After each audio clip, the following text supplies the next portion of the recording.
Bismillahirrahmanirrahim. Assalamualaikum warahmatullahi wabarakatuh.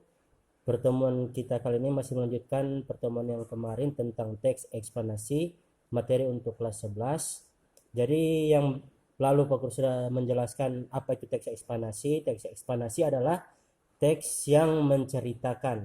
Jadi alhamdulillah kalian sudah membuat teks eksplanasi.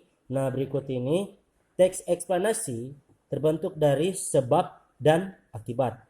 Jadi teks eksplanasi yang menceritakan tersebut dia terbentuk dari sebab dan akibat. Jadi ada sebabnya, ada akibatnya. Contoh yang sering kalian dengar saja ya. Tidak mungkin ada asap tapi tidak ada api.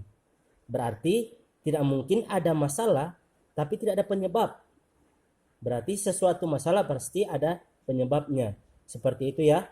Nah, berikut dalam teks eksplanasi si penulis ini mencoba menggunakan atau paling banyak menggunakan fakta.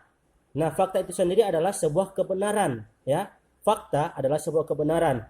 Fungsi dari fakta ini adalah untuk mengaitkan sebuah peristiwa yang satu dengan peristiwa yang lain.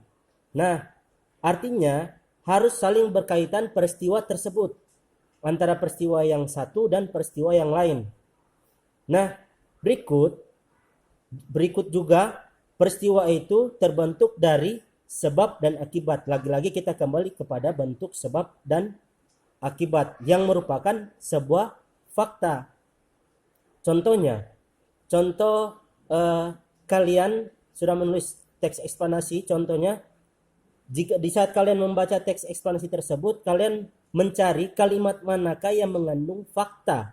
Jadi kalimat manakah yang mengandung fakta-fakta. Seperti itu ya.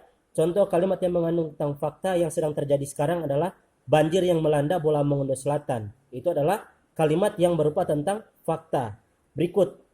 Adapun beberapa hal penting yang harus diingat dan harus diperhatikan dalam teks eksplanasi tersebut atau dalam teks eksplanasi adalah yang pertama, apa yang menjadi dasar teks tersebut dikatakan sebagai teks eksplanasi.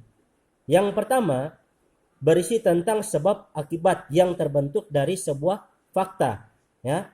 Berarti ini sebab akibat dan fakta tidak terlepas dari hal-hal penting yang harus diperhatikan. Berikut ciri umum teks eksplanasi. Strukturnya terdiri dari pernyataan umum. Nah, maksudnya pernyataan umum ini adalah sebuah pengenalan awal fenomena. Jadi, pernyataan umum ini dalam teks eksplanasi adalah pernyataan yang maksudnya berisi sebuah pengenalan awal fenomena suatu kejadian tertentu. Dan contohnya seperti banjir, gempa bumi, atau hal lainnya, fenomena lainnya. Seperti itu ya. Berikut dibentuk oleh unsur apa saja. Nah, teks eksplanasi ini dibentuk oleh unsur yang pertama, pernyataan umum. Yang kedua, deretan penjelas. Yang ketiga, interpretasi atau penutup ya. Pernyataan umum, deretan penjelas, interpretasi. Nah, pernyataan umum adalah bagian pertama dari teks eksplanasi itu sendiri yang mengenai penyampaian topik atau permasalahan dan juga berisi tentang gambaran kejadian kenapa hal tersebut bisa terjadi.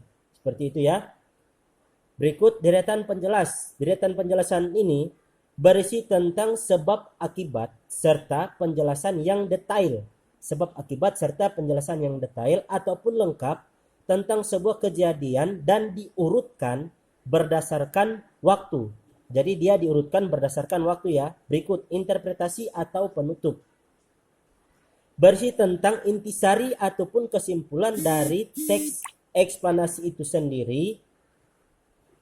Dan teks itu yang maksudnya yang ditulis oleh si penulis. Seperti itu ya. Berikut pengertian hubungan kausalitas dalam teks eksplanasi adalah yang pertama itu atau pengertiannya berisi tentang hubungan suatu kejadian dan kejadian yang lainnya.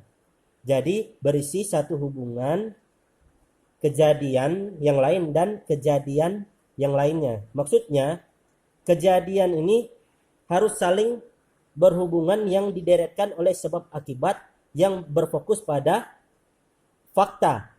Itu ya. Berikut fungsi fakta dalam teks eksplanasi, yaitu fungsi faktanya dalam teks eksplanasi yaitu untuk memberikan pemahaman ataupun kemudahan bagi pembaca ataupun si pendengar ataupun si penikmat terkait kejadian tersebut. Dengan kata lain, kita lebih mudah ataupun si penulis ataupun si pendengar lebih mudah memahami berdasarkan fakta yang ada. Seperti itu ya. Berikut gagasan umum. Jadi dalam penulisan teks eksplanasi ada dua pembentukan yang harus kita ketahui. Yang kita harus menentukan, yang pertama ada gagasan umum dan kedua ada fakta penting. Nah, gagasan umum adalah sebuah ide.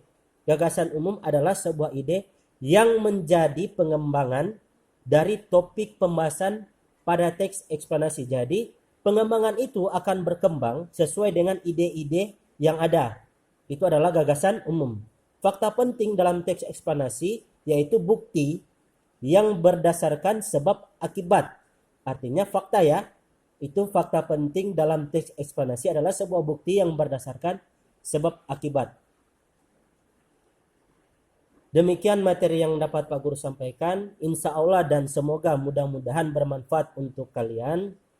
Tolong saksikan video ini sampai dengan selesai agar kalian mengetahui apa yang harus kalian kerjakan. Adapun tugas yang akan Pak Guru berikan untuk kalian adalah tiga pertanyaan ya. Pak Guru minta kalian buat 3 pertanyaan dari penjelasan yang Pak Guru sampaikan dari awal sampai dengan selesai, dan jawabannya kalian ambil dari penjelasan yang sudah Pak Guru berikan lewat video ini. Nah, dari 3 pertanyaan tersebut kalian harus mengirimkan, atau seperti biasa Pak Guru akan memberikan tugas melalui Classroom, dan seperti biasa juga kalian harus memberikan komentar yang bertuliskan nama Anda di kolom komentar agar Pak Guru mengetahui kalian telah menonton video ini sampai dengan selesai. Nah, berikut jangan lupa jika kalian mungkin menganggap video ini bermanfaat, silakan kalian bagikan, terserah di Facebook ataupun di dunia maya lainnya, terserah kalian, itu tidak apa-apa. Dan jika kalian membagikan itu lebih baik, karena memberikan manfaat kepada orang lain itu lebih baik ketimbang memberikan yang tidak bermanfaat untuk orang lain. Jangan lupa yang belum like silakan like, dan yang belum subscribe silakan subscribe. Terima kasih. Sekian dari Pak Guru. Wabillahi taufiq wal hidayah. Wassalamualaikum warahmatullahi wabarakatuh.